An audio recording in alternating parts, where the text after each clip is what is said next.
So, did you check out the movie Ma? Yeah, definitely. Seemed like a very interesting movie.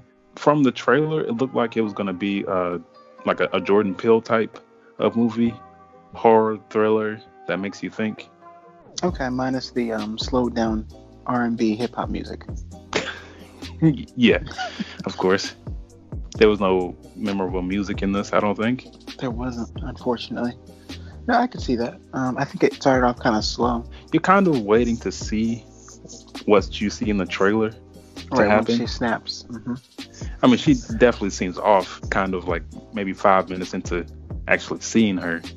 Right. But she doesn't actually start doing her stuff until like kind of later on in the middle. Yeah, not till like the middle to third way. She seems to be kind of an outcast adult. She works at a vet hospital where I saw very early on she's going to be stealing medicine. I called that. There's no way you have this person who has access to medicine who's not going to use it to kill people in this kind of movie. So.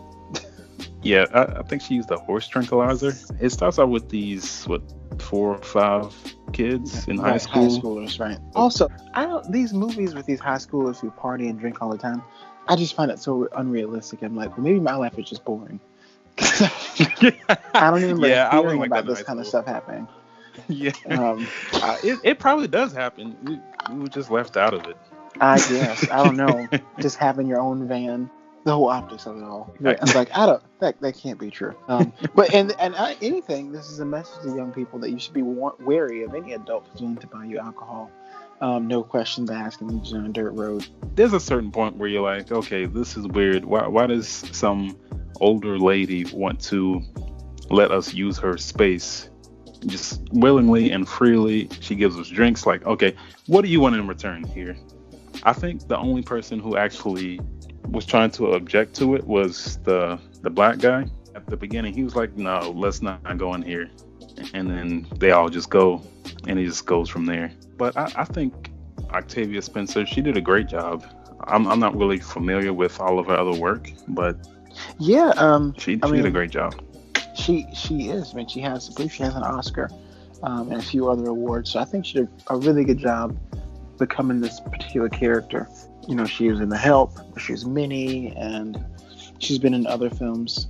And she's really starting to shine and make her own path. I think it was her or either Viola Davis was talking about niche roles that they used to play as like the nurse or the second, office worker, never really a main role, a secretary. And it's interesting seeing these actresses play these kinds of roles with traditionally white men in horror films. There's not a lot. I can't think of any other lead besides us. There's no other lead black female who's in a horror film, which is interesting.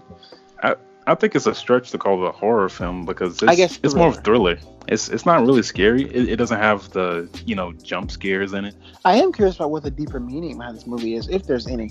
If anything, just karma. Don't mess with people in high school. They might come back and kill your kids. I thought it was really... It's hard to really kind of grasp because it seems like it's trying to tell you something deeper. Something that's kind of outside of the movie, but it doesn't actually go that far. I'm going to try to compare it to like Us, with the social commentary. I don't know if this one had that. Yeah, well, that's what I'm trying to say. There are a few small things. Yeah, there were small things, but it didn't extend out to the point where it's all in your face and it just leaves the story behind, like kind of like how Us did.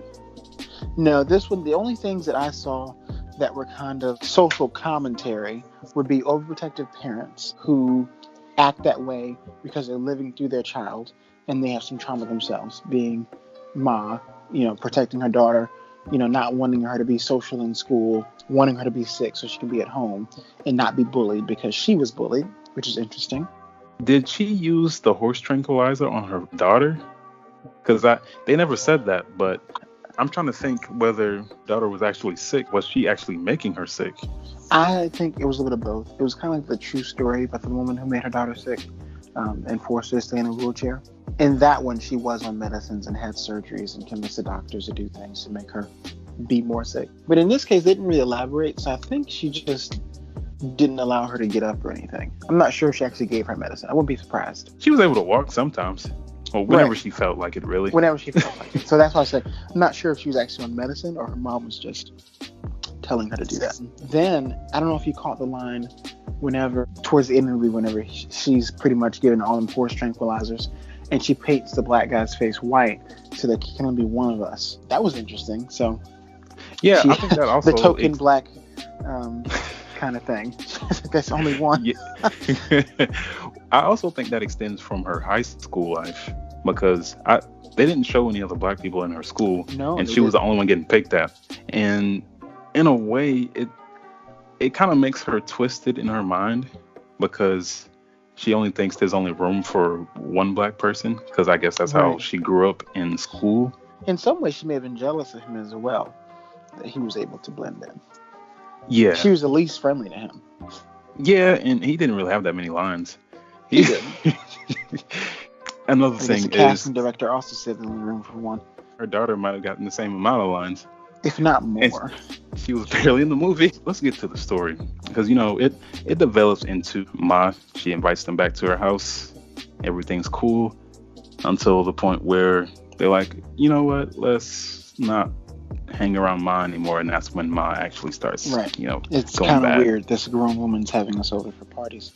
The story develops where you see that Ma went to school with the parents of the children that she's trying to party with. Right. Really big coincidence. How do you feel about the relationship between Ma and the father of Maggie's boyfriend?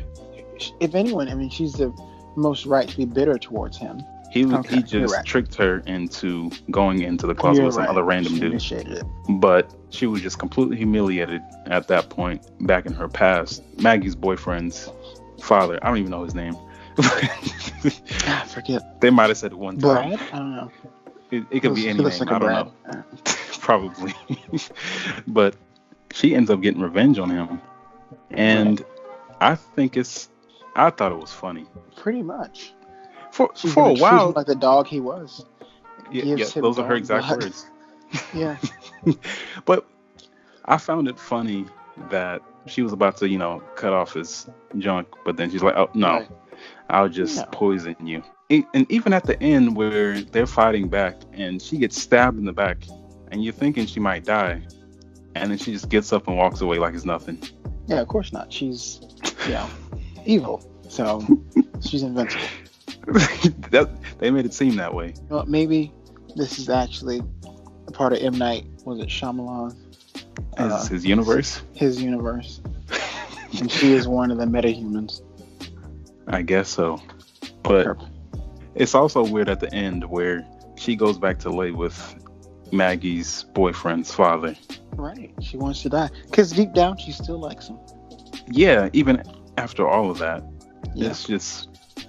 it's weird. What do you give this movie a rating? I give it a solid B. Oh, now we're going letters? Yeah, I don't want to give it a number because I feel like it'd be unfair given my numbers for other movies. Oh, But man. if I gave it a number, it would be a 7.5. Okay. That sounds low. I think it deserves that. It's confusing to kind of review it. There's nothing happening for so long, and there's little tiny things, and then it just all blows up. Like when she killed the vet, that was unnecessary. She's just your boss. She was just telling you to do work. Well, she was kind of mean to her. But she was just her boss. Well, at that point, she was over the edge. She was just like, you know what? Forget it. I'm killing anybody who gets in my way. I guess. I mean, she already had access to all the horse tranquilizers she wanted. So the death wasn't necessary. She just told her to get off her phone. My rating, if we're going on letters, it's a B minus. B minus. Okay. I don't want to give it a C. I was like, a B, you just barely got a B because we rounded up. Yeah, I don't want to give it a C. A C just sounds bad. Right. It's not a bad movie.